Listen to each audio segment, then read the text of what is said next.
శ్రీచక్ర news బులెటిన్ల ముందుగా headlines. Vande Bharat రైల్లో cigarette తాగిన ఒక వ్యక్తి, టీసీని నిలదీసిన ప్రయాణికులు. జమ్మూ కాశ్మీర్ను కప్పేసిన మంచు దుప్పటి.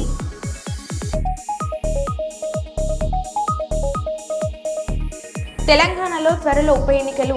బీఆర్ఎస్ పార్టీ నుంచి ఫిరాయించిన 10 మంది ఎమ్మెల్యేల విషయంలో స్పీకర్పై పెరుగుతున్న ఒత్తిడి. సంవత్సరం నుంచి మిషన్ భగీరథ నీళ్లు రాక ఖాళీ బిందెలతో రోడ్డెక్కిన మహిళలు.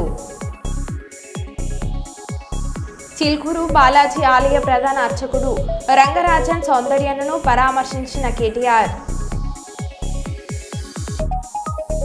శ్రీ శ్రీ సేవాలాల్ మహారాజ్ 286వ జయంతి ఉత్సవాల కరపత్ర ఆవిష్కరణ.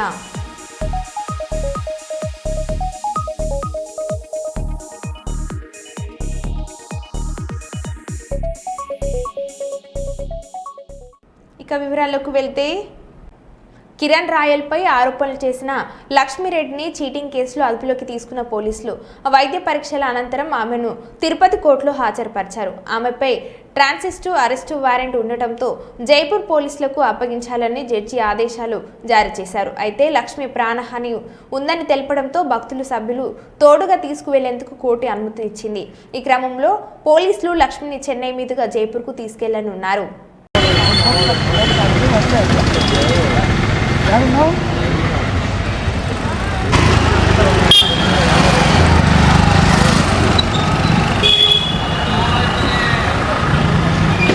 జైపూర్ రాష్ట్రంలో జందాబాజీ రూరల్ పోలీస్ స్టేషన్లో నమోదైనటువంటి 2021 నమోదైన క్రైమ్ నెంబరు 417/2021 కేసులో ఈరోజు జైపూర్ పోలీసులు వచ్చి టి లక్ష్మి గారిని అరెస్ట్ చేయడం జరిగింది. సదరు లక్ష్మి గారిని సుప్రీంకోర్టు గైడ్లైన్స్ ప్రకారము ఫాలో అవ్వమని చెప్పేసి అరెస్టు చూపించాలనే ఉద్దేశంతో మేము పోలీసు వారిని సదరు జైపూర్ పోలీసు వారిని కోరడం జరిగింది. పిటిషనర్ తరఫున, అక్యూజ్డ్ తరఫున. అందులో వారు మేజిస్ట్రేట్ ముందు ప్రొడ్యూస్ చేశారు. మేజిస్ట్రేట్ గారు కూడా ట్రాన్సిట్ వారెంట్ ఉన్నది కాబట్టి అనుమతిస్తూ ఆవిడకు థ్రెట్ ఉంది కాబట్టి ఆవిడ థ్రెట్ ఉందని చెప్పి జడ్జి గారికి చెప్పుకున్నారు. కాబట్టి దాన్ని దృష్టిలో పెట్టుకుని ఆవిడతో పాటు ఆవిడ అబ్బాయిని వాళ్ళ బంధువులు ఎవరైనా అకంపెనీ అవ్వమన్నారు జైపూర్ వరకు. జైపూర్లో మన హైకోర్టు అడ్వకేట్ బాలా గారు జైపూర్లో అడ్వకేట్ ఎంగేజ్ చేశారు. సో ఇది బెయిలబుల్ అఫెన్సే. జైపూర్ కోర్టు ప్రొడ్యూస్ చేసినా కూడా బెయిల్ వచ్చేసే వ్యవహారమే కాబట్టి ఇప్పుడు తిరుపతి కోర్టు వ్యవహారం ఇక్కడితో ముగిసింది. నిందితురాలు అని చెప్పి వాళ్ళు చెప్తున్నారు. వాళ్ళు చెప్పిన కాపీల్లో హిందీలో ఉంది. అది మామూలుగా గైడ్లైన్స్ ప్రకారం ఇంగ్లీష్లో ట్రాన్స్లేషన్ కాపీ ఇవ్వాలి. సరే, అందుకు డిలే అయింది. ఆ ట్రాన్స్లేషన్ కాపీ లేనందువల్ల ఉదయం నుండి నేను కోరుకున్నది అదే. ట్రాన్స్లేషన్ కాపీ సర్వ్ చేయట్లేదు, ఏ కేసుని తెలియట్లేదు, ఆ లాంగ్వేజ్ రాదు మాకు అంటే ఇప్పుడు జడ్జి గారు కూడా అదే మాట చెప్పారు. అదే ట్రాన్స్లేట్ కాపీ కోసం వాళ్ళు ఇప్పుడు ప్రయత్నిస్తున్నారు. హిందీ నుండి ఇంగ్లీష్ ట్రాన్స్లేషన్ కాపీ ప్రొడ్యూస్ చేసిన తర్వాత ఆవిడని జైపూర్ తీసుకెళ్తారు. ఆవిడతో పాటు వాళ్ళ అబ్బాయి కూడా ఉంటారు.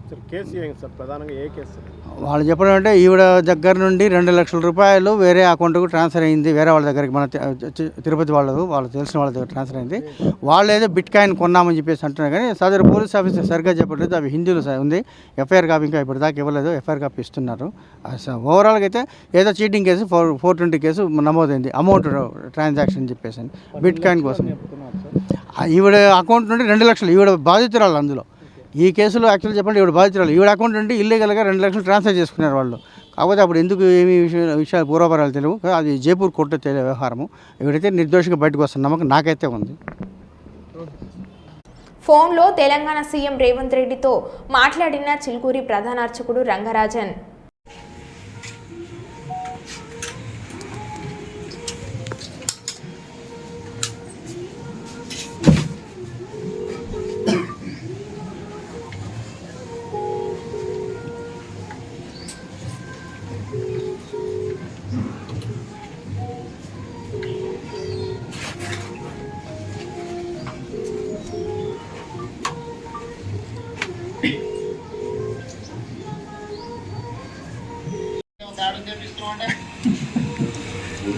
అదే నాకు తెలిసి నేను వచ్చిన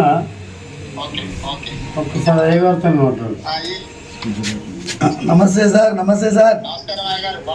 క్షేమంగా ఉన్నాము. మీరందరూ కూడా క్షేమంగా ఉండాలి. ఇది చెప్పడం ఏం సార్, మీరు ఉన్నారు, రక్షిస్తున్నారు. పోలీసు వ్యవస్థ బ్రహ్మాండంగా పనిచేస్తున్నది. మాకేమైందంటే it is a shocking thing sir for me. Imagine sir, imagine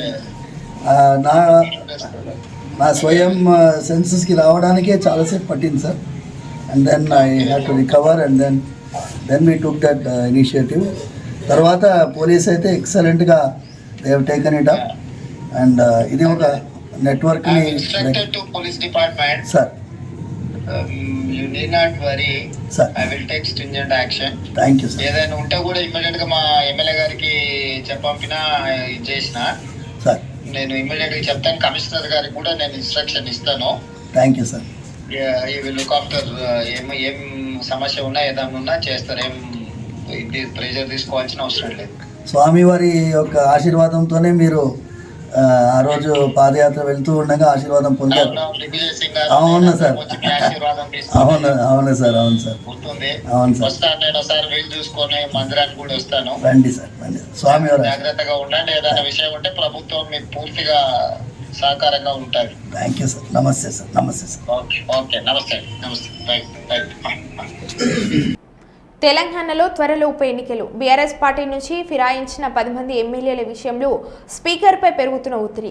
party ఫిరాయింపులపై ఆధారాలు సమర్పించిన బీఆర్ఎస్ నేతలు సుప్రీంకోర్టును ఆశ్రయించడంతో స్పీకర్ రీజనబుల్ టైం అంశంపై సుప్రీంకోర్టు ప్రశ్నలు. సుప్రీంకోర్టు జోక్యంతో తెలంగాణలో బీఆర్ఎస్ పార్టీ ఫిరాయించిన ఎమ్మెల్యేలపై అనర్హత వేటుపడే అవకాశం ఉంది. పార్టీ ఫిరాయింపుల నిరోధక చట్టం 1985లో స్పీకర్ నిర్ణయ అధికారానికి కాలపరిమితి లేకపోవడంతో పార్టీ ఫిరాయించిన ఎమ్మెల్యేలపై అనర్హత వేటు వేయమని అసెంబ్లీ స్పీకర్. పార్టీ మారి 10 నెలలు అయింది. ఇది రీజనబుల్ టైం కదా అని స్పీకర్ తరపు న్యాయవాదిని ప్రశ్నించిన సుప్రీంకోర్టు. ఫిబ్రవరి 18న తదుపరి విచారణ అయిన రీజనబుల్ టైంపై స్పీకర్ సుప్రీంకోర్టుకు స్పష్టత ఇస్తారా? గతంలో సుప్రీంకోర్టు జోక్యంతో అనేక రాష్ట్రాల్లో పార్టీ ఫిరాయించిన ఎమ్మెల్యేలపై చర్యలు తీసుకున్న స్పీకర్లు తెలంగాణలో పార్టీ ఫిరాయింపులకు పాల్పడిన ఎమ్మెల్యేలపై చర్యలకు స్పీకర్ను అడిగి నిర్ణయం చెప్తామన్న సీనియర్ న్యాయవాది ముకుల్ రోహత్గి ఇప్పటికే పార్టీ ఫిరాయించిన ఎమ్మెల్యేలకు నోటీసులు ఇచ్చిన స్పీకర్. బీఆర్ఎస్లో గెలిచిన పార్టీ ఫిరాయించిన ఎమ్మెల్యేలు కడియం శ్రీహరి, దానం నాగేందర్, తెల్ల వెంకట్రావు, గూడెం మహిపాల్ రెడ్డి, కాలే యాదయ్య, బండ్ల కృష్ణమోహన్ రెడ్డి, ప్రకాష్ గౌడ్, డాక్టర్ సంజయ్ కుమార్, అరికెపూడి గాంధీ, పోచారం శ్రీనివాస్ రెడ్డి ప్రెస్ చేయడం జరిగింది. ఆల్రెడీ 3 months అన్నారు. మీరు ఇచ్చిన నోటీస్ ఏదైతే మీరు చెప్తున్నారో కోర్టుకి, ఆ రోజు నుంచి మీరు డిసైడ్ చేయాలి 3 months లో. That is the law. 10 months అయిపోయినాయి కాబట్టి మీరు 1 month లోపల ఇప్పుడు డిసైడ్ చేయాలి డే టు డే బేసిస్ మీద అని మా వాదన ఉండే. అండ్ ఇద్దరు ఎమ్మెల్యేలకు అయితే అసలు అవసరం కూడా లేదు అడ్జుడికేషన్. ఎందుకంటే ఒక ఆయన కంటెస్ట్ చేశారు, ఇంకొక ఆయన వాళ్ళ డాక్టర్కి ప్రచారం చేశారు. సో వాళ్ళకి అసలు అడ్జుడికేషన్ కూడా అవసరం లేదు. It is an open and shut case. దేనికి వాళ్ళు టైం ఇవ్వలేమంటే జస్టిస్ గవయ్య గారి ధర్మస్థానం రేపే వాయిదా ఇస్తాం, మీరు ఆర్గ్యూ చేయండి, మేము డిసైడ్ చేస్తాం రీజనబుల్ టైం అంటే ఏంటో అని అన్నారు. దానికి గాను వాళ్ళు 3 రోజులు టైం ఇవ్వండి, మేము కౌంటర్ దాఖలు చేస్తాము, కౌంటర్ చేసిన తర్వాత మేము ఆర్గ్యుమెంట్ చేస్తామంటే ట్యూస్డేకి పోస్ట్ చేయడం జరిగింది. మా తరపున మేము కూడా చెప్పాము, హైయర్ ఆన్ ది బోర్డు పెట్టమని చెప్పాము. ఎందుకంటే అది బోర్డు కిందకి పోతే మళ్ళీ అదొక సాకుతో కేసు లిస్ట్ రీచ్ కాకుండా అవుతుంది. So hire on the board అని జడ్జి కూడా చెప్పారు. మోస్ట్ ఆఫ్ ది టాప్ 5 కేసెస్లో వస్తుంది. అండ్ ఆ రోజు డిసైడ్ అవుతుంది ట్యూస్డే. అంటే స్పీకర్ పైన ఒత్తిడి పెరుగుతున్నట్టు సార్. సుప్రీంకోర్టు జోక్యంతో అనేక రాష్ట్రాల్లో స్పీకర్లు చర్యలు తీసుకున్న పరిస్థితి కూడా ఉంది అనర్హత వేటు అంశానికి సంబంధించి. ప్రాబ్లం అది స్పీకర్ ఇక్కడే కాదండి, అన్ని రాష్ట్రాలలో ఏ రాష్ట్రంలో ఇక్కడ కూడా మీరు గోవా ఎగ్జాంపుల్ తీసుకోండి. సుభాష్ దేశాయ్ 5 జడ్జిమెంట్ వచ్చిన తర్వాత కూడా మహారాష్ట్ర స్పీకర్ డెసిషన్ తీసుకోలేదు. తీసుకోకపోతేనే 2 సార్లు మళ్ళీ రిట్ పిటిషన్ ఫైల్ చేయడం జరిగింది. గోవా స్పీకర్ తీసుకోలేదు, వాళ్ళకు కూడా ఒక రిట్ పిటిషన్ అంటే ఆర్టికల్ 32 సుప్రీంకోర్టులో ఫైల్ చేయడం జరిగింది. అదే తరహాలో తెలంగాణ కూడా ఇప్పుడు అదే తరహాలో అవుతుంది. సో అందుకనే వాళ్ళు స్పీకర్ కి నిర్ణయం తీసుకోవాలని మాత్రం చెప్పగలదు, డిక్టేట్ చేయలేదు కదా స్పీకర్. అదే చెప్తున్నాను 3 judges ఆల్రెడీ డిఫైన్ చేశారు లాని. కేశం మేఘా చంద్రలో save and exceptional circumstances 3 months లో డిసైడ్ చేయాలని అన్నారు. ఇప్పుడు 10 months అయింది ఫైల్ చేసి. నోటీసులు ఎస్ఎల్పి సుప్రీంకోర్టుకు వచ్చిన తర్వాత ఇచ్చారు. అండ్ అది కూడా అడగడం జరిగింది, 10 నెలల్లో మీకు ఏమైనా స్టే ఉందా హైకోర్టులో, మీరు ఎందుకు విచారణ జరపలేదని. దానికి వాళ్ళ దగ్గర ఆన్సర్ లేదు. ఇప్పుడు ఈ ఏదైతే నోటీసుకు సంబంధించి వాళ్ళు ఏమన్నా ఎక్స్ప్లెనేషన్ ఇచ్చినట్టు ఏమైనా చెప్పారా కోర్టు? ఏం చెప్పలేదు. వాళ్ళు ఏమన్నారంటే మాకు వేరే పనులు కూడా ఉన్నాయి, స్పీకర్కి వేరే పనులు కూడా ఉంటాయంటే జడ్జెస్ కూడా సీరియస్ అయ్యారు. వేరే పనులు ఉన్నాయని చెప్పి ఈ పని చేయకపోవడం, ఇది పెండింగ్ పెట్టడం మాకు అర్థమవుతుంది, మీ వ్యూ ఏంటో, అందుకని మేమే డిసైడ్ చేస్తామని జడ్జెస్ వాళ్ళే డిసైడ్ చేస్తారు. ఇప్పుడు కోర్టే డిసైడ్ చేస్తుంది రీజనబుల్ టైం. ట్యూస్డే రోజు కేసు వస్తుంది, ట్యూస్డే రోజు విచారణ జరిపి ఆ రోజు రిజర్వ్ చేస్తారు. సుదీర్ఘంగా ఆర్గ్యుమెంట్స్ చేస్తారు ఇరు పక్షాలు, ఆ రోజే జడ్జిమెంట్ రిసీవ్ చేస్తారు. అండ్ ఇంకోటి మీరు అన్న క్వశ్చన్కి డిసైడ్ చేయలేరు, డైరెక్ట్ చేయలేరు అంటే స్పీకర్ జ్యుడిషియల్ ట్రిబ్యునల్ ఉన్నారు. Speaker will wear 2 hats. Legislative hat వేసుకుంటే తనకి అబ్సల్యూట్ ప్రివిలేజ్ ఉంటుంది బికాస్ ఈజ్ అ లెజిస్లేటర్. ఇక్కడ జ్యుడిషియల్ క్యాప్ వేసుకున్నారు. సో ఆయనకి జ్యుడిషియల్లో he's normal like normal tribunal. ఒక ఎన్సీఎల్టీ ఎన్జిటీ ఎట్లనో సుప్రీంకోర్టు ఎట్లయితే డైరెక్షన్స్ ఇస్తుందో అలానే స్పీకర్ కూడా సుప్రీంకోర్టు డైరెక్షన్ ఇవ్వచ్చు. ఆ స్పీకర్ మాకు ఇమ్యూనిటీ ఉంది అనడం దట్ ఈస్ రాంగ్ ఆర్గ్యుమెంట్. నేను మళ్ళీ చెప్తున్నాను, అట్లీస్ట్ 6 కేసెస్లో సుప్రీంకోర్టు డైరెక్షన్స్ ఇచ్చింది స్పీకర్కి.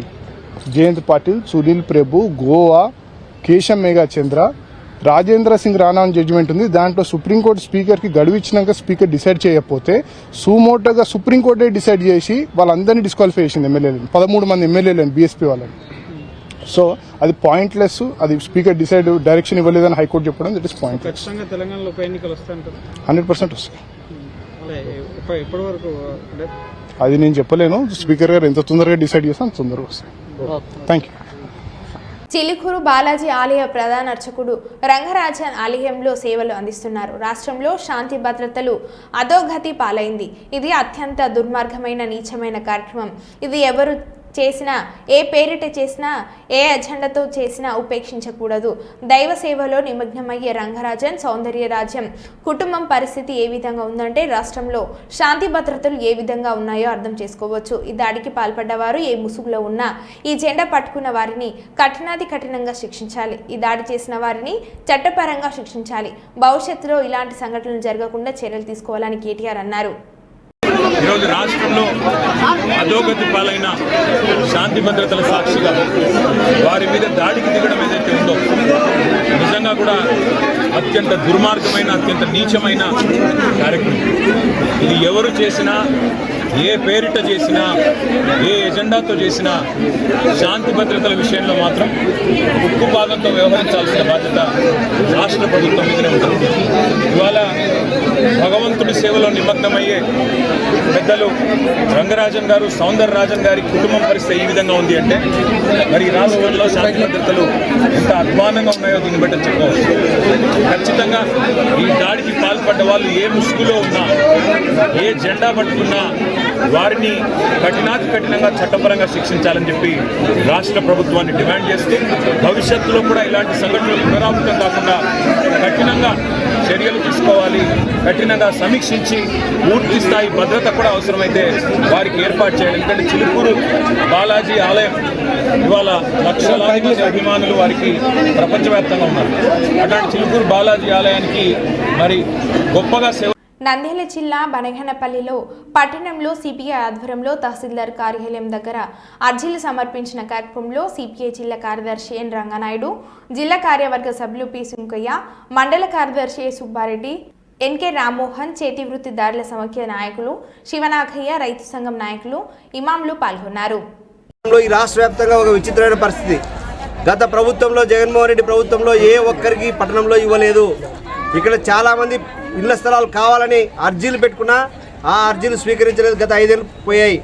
అప్పుడున్నటువంటి ప్రతిపక్షంలో ఉన్నటువంటి అప్పుడు మాజీ ఎమ్మెల్యే బీసీ జనార్దన్ రెడ్డి గారు, నేను నా సొంత డబ్బులు పెట్టైనా సరే బనగానపల్లి నియోజకవర్గంలో ఖచ్చితంగా ఇల్లు స్థలం లేని వారికి ఇస్తారని చెప్పారు. అది గవర్నమెంటే ఈరోజు జీవో ఇచ్చింది.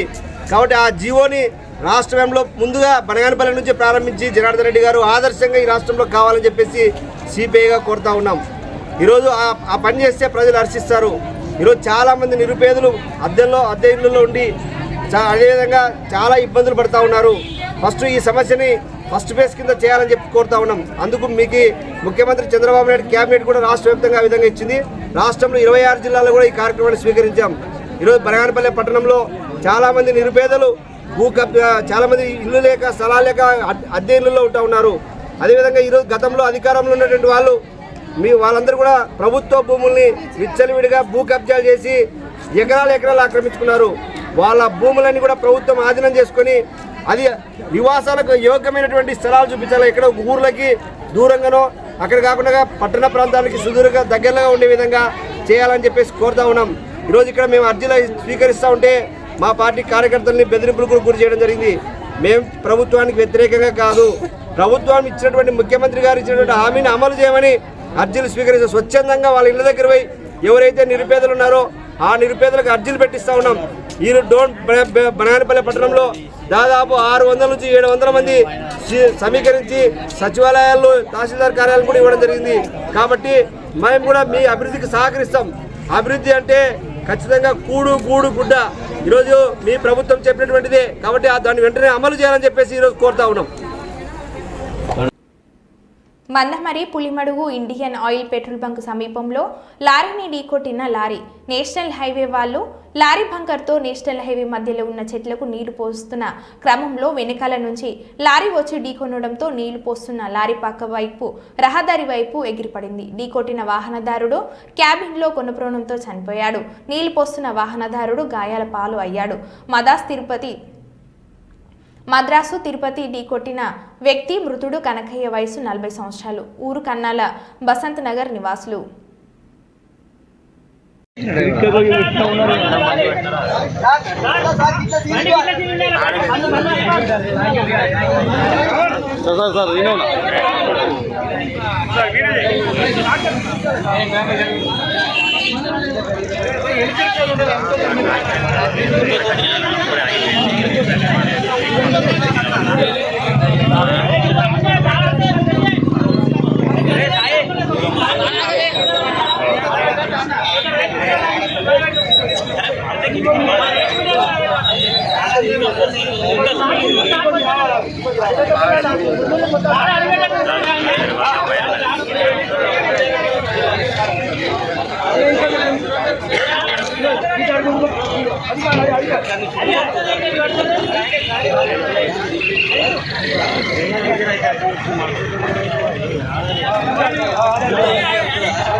Sir good morning.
దక్షిణ కాశీ శైవ క్షేత్రం శ్రీశైలం మహాక్షేత్రానికి పశ్చిమద్వార క్షేత్రమైన అలంపుర జోగులాంబ బాలమహేశ్వర స్వామి వారి ఆలయంలో ఈరోజు ఆరుద్రోత్సవ కార్యక్రమాన్ని నిర్వహించడం జరిగింది. ఈ సందర్భంగా ముందుగా గోమాతను పూజించి ఆలయం చుట్టూ మంగళ వాయిద్యాలు, వేద మంత్రాల మధ్య గో సంహిత ప్రదక్షిణలు నిర్వహించారు. ఆపై ఆలయంలోని ముఖ మండపంలో గణపతి పూజలు, అభిషేకాలు చేశారు. అదేవిధంగా అర్చక స్వాములు ముక్తఖండంతో మహాన్యాస పారాయణాలు నిర్వహించారు. అదేవిధంగా గర్భాలయంలో కొలువు తీరిన బాల బ్రహ్మేశ్వరుడికి నమ్మక చమకాలతో 11 సార్లు ఏకాదశ రుద్రాభిషేకాలు చేశారు. అన్నసూక్త పారాయణతో అన్నాభిషేకాన్ని నిర్వహించారు. షడ్రూపితమైన నైవేద్యాలు చేసి దశవిధ నీరాజనలు సమర్పణ చేశారు.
కాకినాడ జిల్లా తాళ్లరేవు మండలం జి వేమవరం గ్రామంలో ఒక రేవు పార్టీలో కోడి పందాలపై దాడి. 120 మందిని అదుపులోకి తీసుకున్న కోరంగి పోలీసులు. ఇందులో భాగంగా 4 కార్లు మరియు సుమారు 20 బైక్లను స్వాధీనం చేసుకున్న కోరంగి పోలీస్ మరియు స్పెషల్ బెటాలియన్. వీరి వద్ద నుండి సుమారు 9 లక్షల రూపాయల నగదును స్వాధీనం చేసుకున్నట్లు తెలిపిన కోరంగి పోలీస్ సిబ్బంది అరెస్ట్ అయిన వ్యక్తులను స్టేషన్కు తరలించిన కోరంగి పోలీసులు అనంతరం విచారణ చేపట్టనున్న పోలీసు బృందం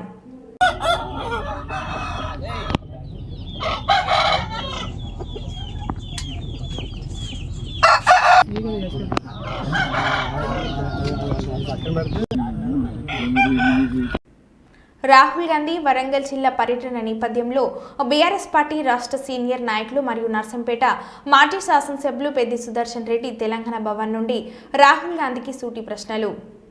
ఈరోజు తెలంగాణలో వరంగల్ కేంద్రంగా కాంగ్రెస్ అధినేత రాహుల్ గాంధీ పర్యటన ఉన్నట్టు పత్రికల్లో మీడియాలో వార్తలు వచ్చినాయి.